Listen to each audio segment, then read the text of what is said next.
வணக்கம். யுபிஎஸ்சி மற்றும் டிஎன்பிஎஸ்சி மற்றும் +2 மாணவர்களுடைய பாடப்பகுதியிலிருந்து எடுக்கப்பட்ட பகுதி. இது வந்து தேர்வு தயாராதல் எப்படி என்றதில 23 எண் வகை மெய்ப்பாட்டியல் பார்த்துட்ருக்கோம். மெய்ப்பாட்டியல்னா என்னன்றது, மெய்ப்பாடுனா என்ன, அதன் உணர்வுகள் சார்ந்தது என்பதை முதல் பகுதி விளக்குச்சு. இதில் 2வது பகுதியில அதனுடைய பிற உணர்வுகள், எளிவரல் முதல் உவகை வரை உள்ள பல்வேறு உணர்வுகளை பற்றியும், அதனுடைய இலக்கிய சான்றுகளையும் குறிக்கின்ற இணைய பகுதி தான் இது.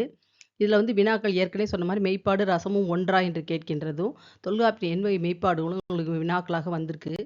அதற்கான விடையில வந்து நகை அழுகை பார்த்துட்டோம். 3வது உணர்வு வந்து இளிவரல். இளிவரல்னா சிறுமை. சேரன் கணைக்கால் இரும்பறை வந்து சிறையில் இருக்கும்போது அவனுக்கு ஏற்பட்ட சிறுமியை எண்ணி பாடுகின்ற பகுதி தான் கொடுக்கப்பட்டிருக்கு புறநானூற்றுலேருந்து. இதனுடைய பொருளும் கொடுக்கப்பட்டிருக்கு. வியப்பு என்பதுதான் மருட்கை. கண்ணகி வந்து வானத்தில் வானுலகு ஏறி சென்ற காட்சி குன்றக்குறவர்கள் பார்க்குறாங்க. அதனால் ஏற்படுகின்ற வியப்பை பற்றிய பாடல். அச்சம் வந்து யானையை பார்த்து பயந்து போன மகளிருடைய காட்சி. பெருமிதம் என்பது பெருமை. வீரன் ஒருவன் பெரும் படை எதிர்க்கின்ற பெருமிதம் இது. வெகுளி என்பது சினம். பாண்டிய நெடுஞ்செழியனுடைய சினம். அடுத்து மகிழ்ச்சி என்பது மயில் வந்து மலை மேகத்தை கண்டு ஆடுகின்ற காட்சி. அதை போலவே கண்ணனை கண்ட குந்தியினுடைய மகிழ்ச்சி சொல்லப்படுகிறது. இது போக இது இன்னும் விளக்கமாகவும் சான்றுகளோடவும் நீங்க பார்க்கறதுக்கான இணைய பகுதி தான் கொடுக்கப்பட்டிருக்கு.